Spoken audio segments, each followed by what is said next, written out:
Halo Sobat Film, selamat datang kembali di channel ini. Film ini merupakan sebuah tayangan inspiratif yang tidak berat dan menyenangkan. Meski tidak sepenuhnya berjalan sesuai fakta sejarah, namun ceritanya dibuat agar lebih bisa dinikmati oleh beragam kalangan. Film yang akan Mimin bahas kali ini berjudul Flaming Hot, yang dirilis pada tahun 2023. Film ini disutradarai oleh Eva Longoria, dibintangi oleh Jesse Garcia, Annie Gonzalez dan Emilio Rivera. Tak usah berlama-lama lagi, langsung saja kita masuk ke dalam alur cerita film Flaming Hot. Film dimulai pada tahun 1966, di mana ada seorang anak laki-laki bernama Richard Montanes. Dia berasal dari keluarga miskin Meksiko yang bekerja di perkebunan anggur dan mempunyai ayah pemabuk. Sebagai anak minoritas, dia sering mendapatkan perlakuan tidak menyenangkan. Ketika jam istirahat Richard sering diganggu oleh beberapa bocah nakal, mereka kerap menjatuhkan burrito yang dibawanya. Karena menurut mereka itu makanan orang miskin, meskipun begitu, dia tidak peduli dengan apa yang mereka katakan. Dia bahkan pergi ke sekolah keesokan harinya dengan membawa lebih banyak untuk diberikan kepada gadis yang disukainya. Dia juga menyuruh salah satu bocah pengganggu untuk mencoba burrito yang dibawanya. Dan dia menyukai rasanya. Ketika para pengganggu lainnya ingin mencicipi, Richard menyuruh mereka membayar 25 sen untuk setiap burrito. Sejak saat itu, dia menjadi penjual burrito yang sukses di sekolah dan mendapat banyak pesanan. Uang yang dikumpulkan Richard akhirnya cukup untuk membeli coklat untuk gadis pujaannya. Dia kemudian pergi ke toko swalayan, berniat untuk membeli coklat yang diinginkan, namun dia malah ditangkap karena terlalu menarik perhatian dengan membawa banyak uang. Selama tahun 60-an, orang Meksiko masih dianggap sebagai masyarakat kelas bawah dan cenderung mendapatkan penilaian negatif. Richard diperlakukan seperti penjahat oleh polisi setempat, dan ditangkap. Sejak saat itu, setelah sering mendapatkan perlakuan seperti penjahat, dia akhirnya menjadi penjahat beneran. 10 tahun kemudian, Richard telah tumbuh menjadi seorang remaja dan terbiasa dengan penilaian yang salah dan perlakuan buruk dari polisi. Dengan rambut gondrong dan kumis tapal kuda, Richard menjadi bagian dari gangster dan pengedar narkoba. Dia dan teman semasa sekolahnya dulu, Judy, yang kemudian menjadi pacarnya, tampak selalu bersama. Suatu hari, karena terlalu sering melakukan prot-prot, Judy akhirnya hamil. Bagaikan tersambar petir di siang bolong, Richard tersadar akan apa yang telah dilakukannya selama ini. Dia menyadari bahwa dia telah melakukan kesalahan dan seiring berjalannya waktu, dia mulai menjaga jarak dengan teman-temannya yang menjadi pengedar narkoba. Pada tahun 1982, Richard dan Judy akhirnya menikah dan dikaruniai 2 orang anak. Richard bekerja sebagai tukang listrik panggilan, dan gajinya tidak menentu. Pada akhirnya, keluarga ini harus bergantung pada gaji Judy yang bekerja sebagai penjaga toko, yang masih belum cukup untuk membiayai kehidupan 2 orang anak dan mereka hampir tidak bisa memenuhi kebutuhan hidup mereka hingga akhir bulan. Sementara Richard masih mencari pekerjaan yang lebih baik, Judy bekerja sambilan menjual makanan. Merasa membutuhkan bantuan untuk menafkahi keluarganya, Richard akhirnya kembali ke rumah orang tuanya, di mana ternyata ia tidak terlalu suka bertemu dengan ayahnya. Hal itu ditunjukkan ketika ia akhirnya bertemu dengan mereka, ia dipandang buruk oleh ayahnya. Ia kemudian pergi keluar untuk menemui teman-teman lamanya. Karena merasa sudah tidak ada pilihan lagi, Richard ingin kembali berjualan narkoba, namun ternyata Tony Romero, sang ketua geng, melarangnya untuk kembali ke jalanan karena kasihan dengan keluarganya. Ternyata Tony juga sudah meninggalkan masa lalunya yang kelam dan sekarang bekerja di sebuah pabrik makanan. Mengetahui hal itu, Richard memintanya untuk mencarikannya posisi di tempatnya bekerja juga. Tony kemudian menyuruhnya untuk membawa lamarannya ke tempat kerjanya. Keesokan harinya, Richard datang ke pabrik makanan tersebut yang ternyata adalah Frito-Lay, sebuah industri makanan yang memproduksi makanan ringan seperti Cheetos, Lay's, dan Doritos. Untungnya, Richard tidak langsung ditolak, melainkan disuruh mengisi formulir lamaran yang sudah disiapkan oleh perusahaan. Merasa bingung dan tidak percaya diri untuk mengisi formulir itu, ia pun pulang ke rumah dengan membawa formulir tersebut. Ketika di rumah, akhirnya Judy-lah yang mengisi formulir tersebut. Judy mengisi kolom alumni sebagai lulusan SMA San Bernardus, padahal Richard tidak pernah mengenyam pendidikan di bangku SMA. Judy yakin bahwa orang-orang di perusahaan tidak akan mengetahui hal itu. Keesokan harinya, dengan formulir yang telah diisi oleh Judy, Richard langsung menghadap manajer HRD. Yang ternyata adalah alumni SMA San Bernardus. Richard memang bukan pembohong yang baik.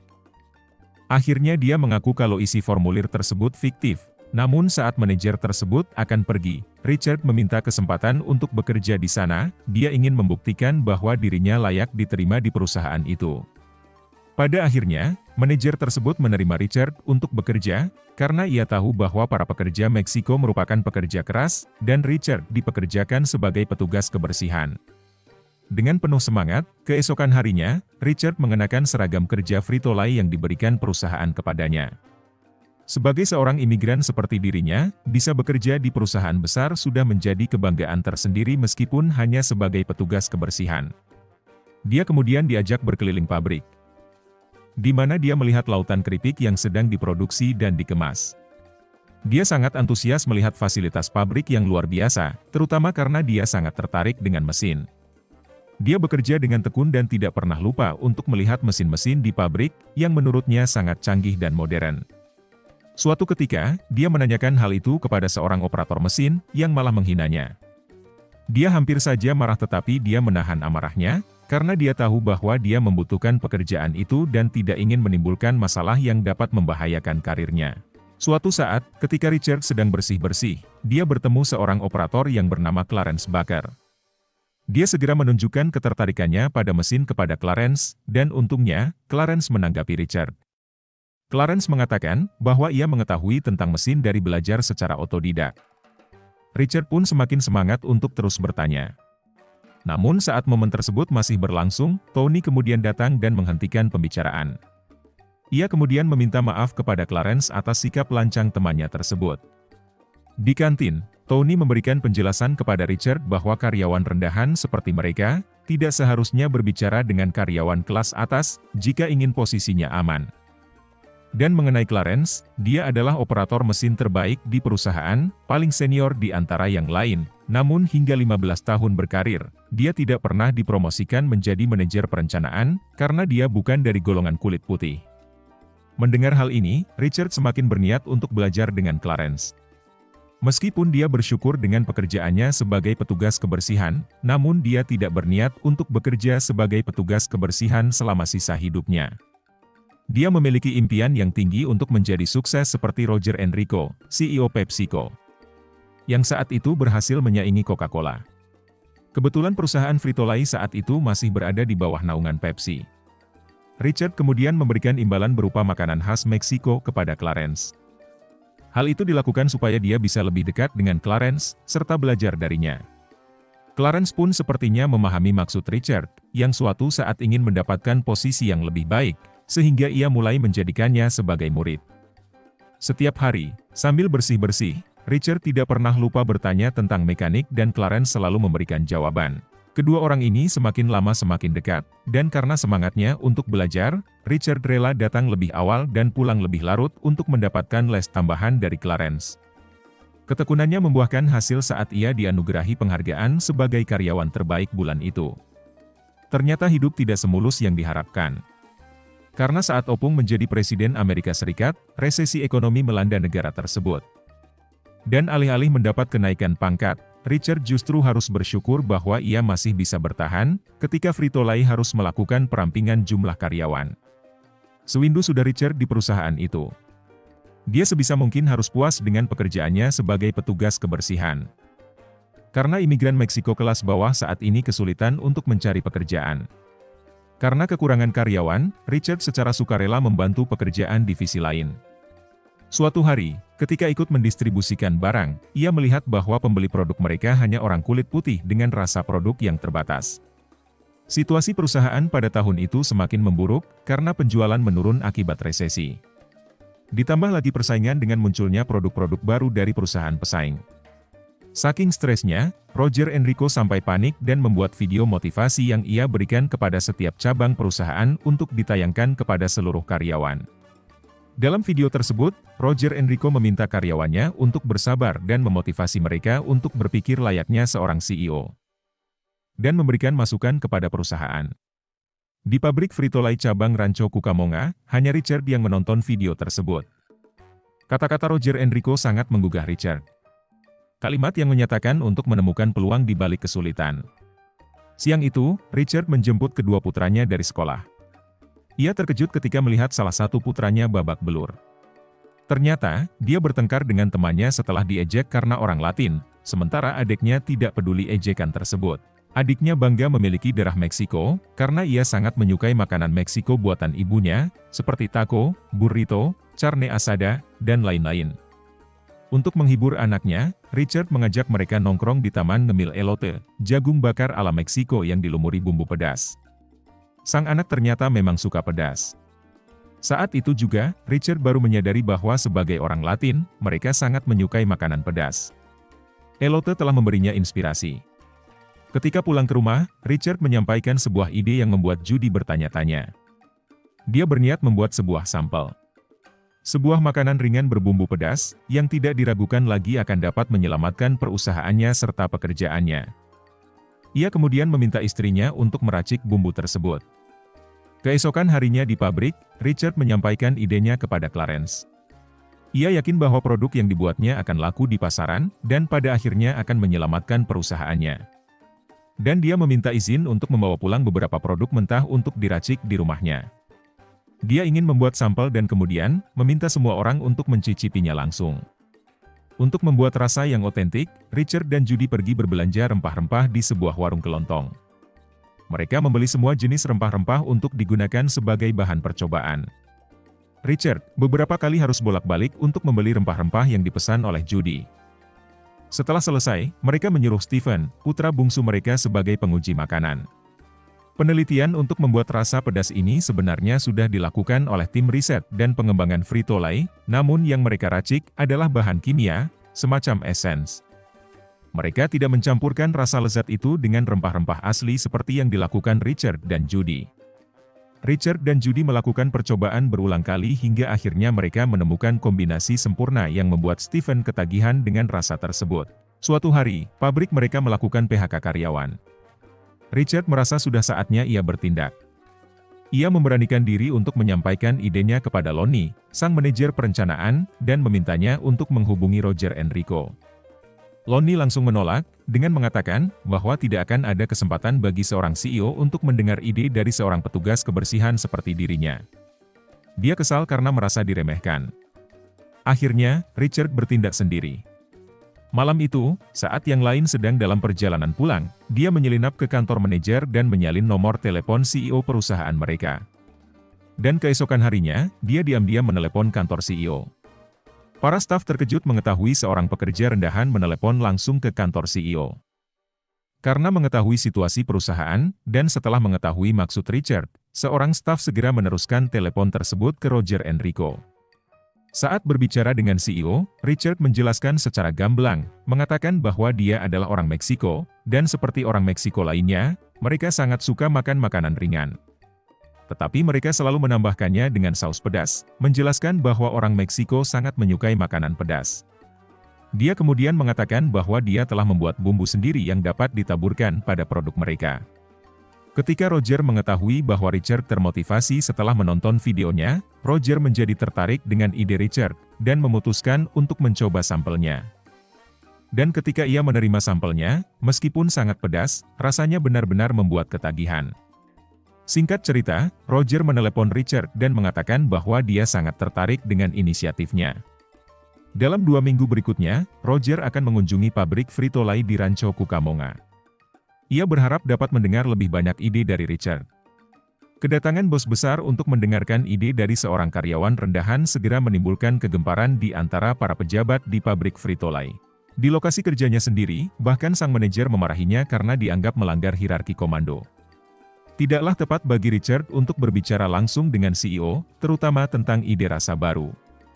Karena hal tersebut dapat membebani biaya riset dan pengembangan. Dan berpotensi menyebabkan beberapa karyawan mengalami PHK lagi, jika perusahaan terus mengucurkan dana untuk mendukung rasa pedas Richard.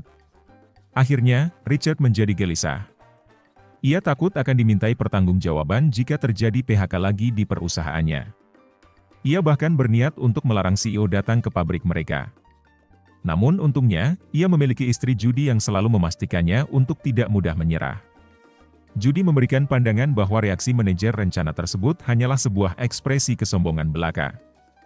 Mereka takut kehilangan reputasi mereka karena visi cerdas para pekerja bawahannya. Dan daripada memikirkan hal-hal yang tidak penting, Judy mengajak suaminya untuk berlatih presentasi. Mereka berdua kemudian sibuk menggali perpustakaan, mencari referensi untuk melakukan presentasi bisnis dengan baik dan benar. Selain dari cara yang diajarkan sang istri, Richard juga belajar bagaimana berbicara secara formal dari Clarence untuk membantu presentasinya nanti. Sementara itu, Judy juga mempersiapkan penampilan sang suami agar terlihat lebih terpelajar dan elegan. Hari presentasi pun tiba. Sementara itu, Richard masih berusaha menghafal contekan yang dibawanya. Roger Enrico akhirnya tiba di pabrik bersama beberapa petinggi perusahaan lainnya. Kedatangan mereka sangat mengintimidasi. Berbekal lembar presentasi di proyektor, Richard ingin meyakinkan para pejabat tersebut dengan presentasinya. Dia tidak tahan dengan penampilannya yang seperti lulusan Harvard, dan memutuskan untuk mempresentasikan presentasinya senyaman mungkin.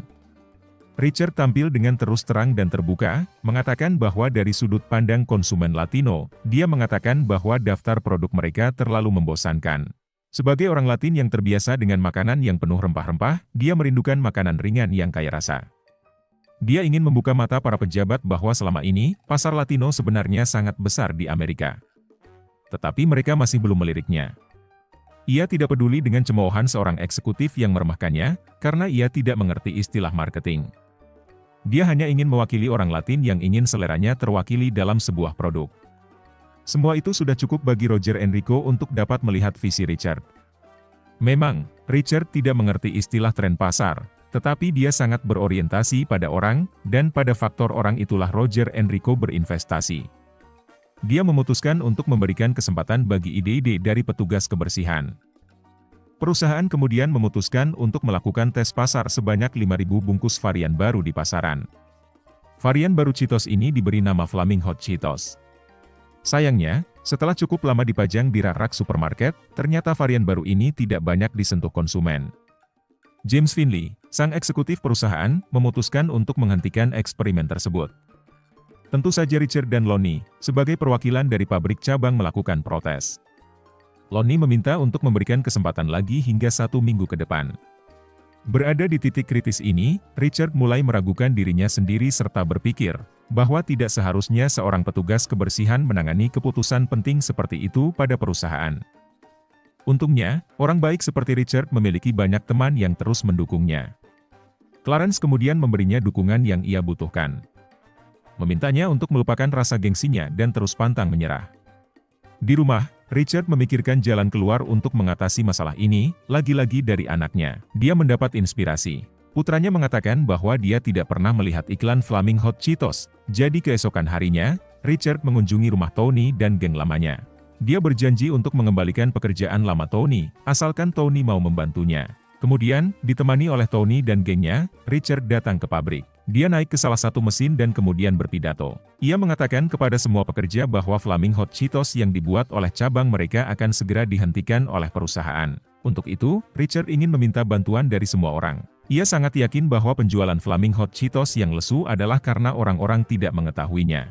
Karena itulah, ia ingin melakukan pemasaran dengan menyebarkan tumpukan Flaming Hot Cheetos di gudang mereka ke komunitas Latin, target pasar mereka. Dan dengan bantuan semua karyawan, mereka mengangkut kardus-kardus tersebut ke mobil Tony dan yang lainnya. Barang-barang tersebut dibawa ke lokasi perumahan komunitas Latin, dengan harapan akan membuat mereka tertarik dengan Flaming Hot Cheetos yang baru. Selain itu, Richard dan putra-putranya juga pergi ke supermarket untuk membeli produk mereka, membuat para pengunjung penasaran dengan Flaming Hot Cheetos. Tindakan ini kemudian memberikan efek dengan meningkatkan grafik penjualan produk. Setelah mendapat kabar baik tersebut, Roger Enrico sangat antusias. Ia kemudian menghubungi Richard, dan memesan produksi besar-besaran Flaming Hot Cheetos. Sebanyak 5 juta bungkus untuk segera diproduksi oleh pabrik cabang Rancho Cucamonga. Ini adalah kabar baik bagi Richard dan para karyawan di cabang pabrik tersebut. Produksi pun segera dilakukan untuk memenuhi permintaan besar-besaran itu, dan berkat produksi tersebut, para buruh yang sebelumnya di PHK dipekerjakan kembali, termasuk Tony.